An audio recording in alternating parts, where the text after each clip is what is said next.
Hey everyone, I am Nathaniel Rufflejants, and this is Prime News. So our first story of the lead story, deals with Team Executor. For those who don't know, Team Executor is a group of hackers that were creating mod chips that you could basically hack the Nintendo Switch at the hardware level. Now, they have done this for several other systems, Xbox 360, PlayStation 3 as notable ones in the past. And they have announced that they are working on a Switch mod chip that supports all current firmware updates. This includes up through 5.0.1.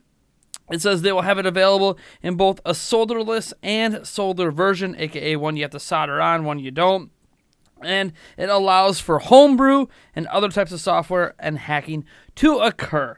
Now, we have talked in the past about the Nintendo Switch being hacked. In fact, it was one of our most viewed videos earlier this year. But I do want to bring up that Nintendo's already got some, like some people have talked about, let's see how Nintendo's going to respond to this. Nintendo already has.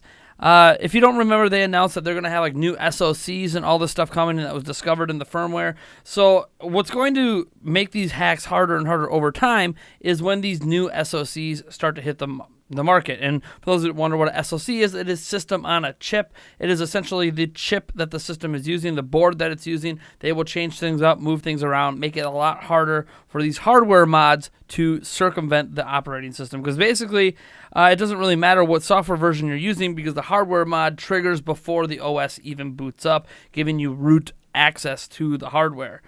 This would be similar to hitting, I think it's like the F6 key or F11 key or whatever it is when your computer boots up and accessing the background of your computer through the motherboard instead of accessing your computer through, say, Windows or whatever the case may be.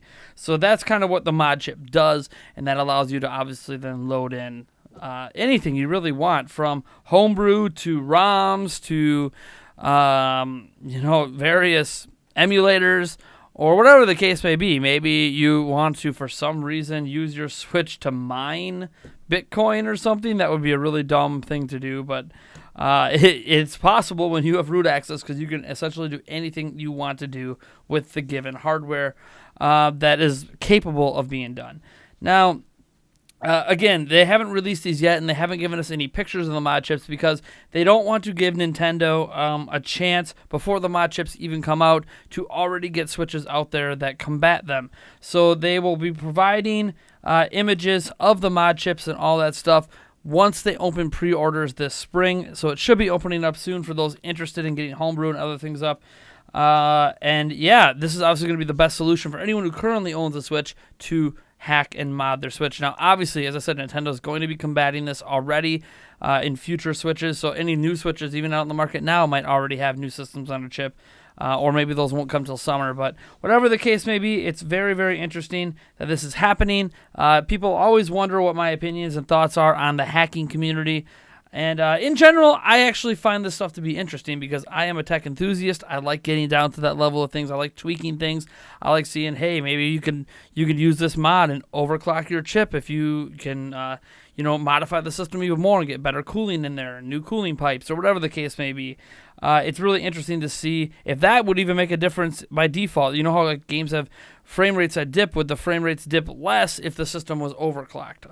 That's something to consider as well. There's some really cool things you can do, and honestly, I'm not really against homebrew on the whole. A lot of people use it for theming, which should, in my opinion, already be included on the system.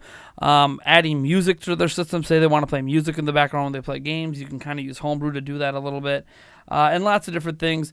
Obviously, the chief thing I am against, and this is why I'm not a big proponent of the hacking scene, is that a lot of people, not everyone, but a lot of people who hack their systems use it so they could play games that released on that system for free, aka download ROMs of those games off the internet and run them locally on the system. Now, this isn't considered emulation because you're actually using the hardware the game was built for, but it is considered illegal because you are playing these games illegally without having ever purchased them or, say, borrowed a cart from a friend, right? You're talking about going online, downloading oodles and oodles of Switch games and playing them illegally on your Switch. That is one thing I've always been against, and it's always been one of the cruxes of the hacking community, where the drive to want that has kept the hacking community thriving, but then we hear less and less stories about the other cool stuff happening. So hopefully, when the hacking scene really blows up here on Switch, we'll try to focus on some of the cool stuff happening in hacking, less on what I feel is the negative side, which is people just playing games for free, illegally, without owning them. All right, moving on. The second story for today actually deals with the Switch eShop, because this is one of the weirdest stories I read today. The Switch eShop is launching in China, specifically in Hong Kong, on April 3rd. But here's the weird thing. The Switch hasn't even launched in China or Hong Kong. You cannot buy a Switch locally in China because the Switch has not released in China. You probably can find it on the black market there and stuff, obviously. But this is just really weird to me that Nintendo's launching an eShop for a platform in a country where the platform isn't even being sold. That doesn't mean there isn't anyone in China that owns a Switch you can import if you can get through customs and all of their local stuff, because China's got some strict laws with that. But if you can import, or if you bought it in another country and brought it back, obviously it will be nice to have some local Chinese support. This would obviously include language packs, but beyond just language packs, being able to actually sign up for an account on your Switch, register it to China, and download Chinese versions of the games. And they do have a games list here. And again, this is all coming out on April 3rd. The Legend of Zelda Breath of the Wild will be available. It has Chinese support. It will be released at the HKD 560 price. The Mario Kart 8 Deluxe will also be coming, releasing at the HKD 480 price. ARMS will also be there day one, HKD 480 price. Super Mario Odyssey will be there at the HKD 480 price. Snipper Clips Plus Cut It Together will be there at the HKD 260 price. So will Xenoblade Chronicles 2 at HKD 640. Mario plus Rabbids Kingdom Battle as well at HKD 480. Kirby Star Allies at HKD 480. The Season Pass for Breath of the Wild will be there as well at HKD 180, and Xenoblade Chronicle 2's Season Pass will be HKD 230. And what's interesting here is those prices are actually pretty cheap in comparison to the USD conversion rates, so they are getting these games at a cheaper price. But again, this is one of the strangest stories I've ever seen come up, where an eShop for a country that the system isn't even sold in, and according to Nintendo, they aren't planning to sell Switches in China this year, yet they're going to have an eShop specific to China already in existence. This just feels weird. The only way I could think that maybe this is justified is if they're going to take this eShop, and this would be really weird, if they take the eShop and they put it on the NVIDIA Shield. Now, the NVIDIA Shield is being sold in China, already has ports of Wii games in partnership with Nintendo, so it uses the Tegra X1. So in theory, all these games that are being made on Switch could technically run on an NVIDIA Shield if there's enough RAM and all that. And maybe they plan to bring the eShop to that platform. Like, I honestly think the reason Switch is not coming to China this year is because of an agreement they have with NVIDIA to help them push the Shield in that country. And if that's the case, maybe they're going to bring the Switch eShop over to the Shield just in China. But either way, if you own a Switch and happen to live in China, you'll, as of April 3rd, be able to create a Chinese Switch account, because there will be a Chinese-specific eShop. Now, these are the titles supported now from Nintendo. There might be indie games and other stuff as well supported.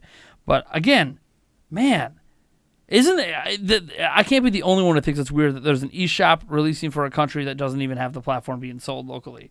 And won't have it anytime soon. So it is what it is. You guys let me know your thoughts on that down in the comments below. Our third story today is actually just a sales update for last week in Japan. This comes from Media Create. The Switch itself was the top seller system-wise, selling 50,412 units, although that's technically down 3,030 units from last week, despite the fact that Hyrule Warriors Definitive Edition launched this week in Japan. It is what it is. I mean, I guess it's not as big of a deal as Kirby Star Allies was, which was the prior week's numbers. The PlayStation 4 itself, which is in the number 2 spot, sold around 24,000. 3DS in the number 3 spot sold around 11,000. What's interesting here is that Kirby Star Allies actually is still not debuted. It debuted at number 1. It is still at the number 1 selling spot, having moved 84,625, which is obviously down from launch week when it sold over 200,000, but still very good numbers for Kirby. Detective Pikachu also debuted this week at number 4 with 42,013 units. And what's interesting is that Nintendo actually represents, or games on Nintendo systems, I should say, represents 7 of the top 10 games this week on the Famitsu chart. So number 1, we already talked about, was Kirby Star Allies. Then number 4 was Detective Pikachu. 2 and 3 were brand new games that released exclusively on PlayStation 4. Splatoon 2 was at number 5 with 29,089 units. Hyrule Warriors, again, 24,908. That's the definitive edition. That was launch week numbers. Mario Kart 8 Deluxe at 17,288 was at number 7. Number 9 spot is Pre-Para All Idol Perfect Stage. Yes, that's actually the name of the game. That's a brand new game that released as well this week for had 12,426 units. And then Breath of the Wild at number 10 with 11,116. No, Breath of the Wild has not crossed 1 million units yet, but it's creeping up there. Give it a couple months, and we could be talking about Breath of the Wild becoming the first Zelda game to sell over 1 million units in Japan in a hell of a long time. Probably longer than many of our viewers have even been alive. Crazy. And other news this week, the Monopoly Gamer Edition for Mario Kart has launched today exclusively at GameStop for now. It might end up at other retailers in the future. It's $29.99, and I'll have a link down in the description where you can buy that, assuming it's not sold out. But yeah, and that link is technically an affiliate link, so if you do buy the Monopoly Mario Kart Edition through it, it does give me a little kickback, and I appreciate that. It does not increase the price of the product itself, and no, this isn't some paid promotion. This is just, hey, it came out, so I figured I'd mention it. Beyond that, Nintendo did comment on the bricked Switch systems. Now, some of you that might have watched my video yesterday on this already knows a lot of my thoughts on it, and I'll put a link down to that video in the description below. But this is news that happened since the last Prime News, so I wanted to mention it for those who just tune in for Prime News for these recaps. So Nintendo recommends that Switch owners only buy officially licensed Switch products. Unlicensed products and accessories do not undergo Nintendo's testing and evaluation process. They might not work with all of our game systems, and they could have compatibility problems with certain games, the Nintendo Switch system itself, and other licensed accessories and peripherals. Additionally, a Nyko representative told Kotaku this. All this news came from Kotaku. It says, Nyko is aware of these issues that some portable docking kit users are facing after updating the firmware on their Nintendo Switch to version 5.0. Through further testing, it is still though further testing is still required to determine the exact root of the problem. We believe it is related to the way the Switch handles AV output for an external TV/monitor while the console is docked on the portable docking kit. Again, this is dealing with the fact that since update 5.0.0 and even 5.0.1, Switches have been bricking worldwide that have been using the Nyko docks and dongles and stuff. Now, not every Switch is having it happen to, so that's the weird thing here is it's not universal. It's not, if you plug your Switch into the Nyko dock today, you're bricked. That's not really what's happening. It's that a large percentage of people are experiencing this, but not everyone. So, yeah, just throwing that out there, making people more aware that if you are using one of those third-party docks and you've been fortunate enough to not have a brick yet, please stop. I implore you to stop using it, at least until the dock you have has been confirmed by the people who made it that it will no longer brick systems, and it will probably require some sort of plugged-in firmware update of some type.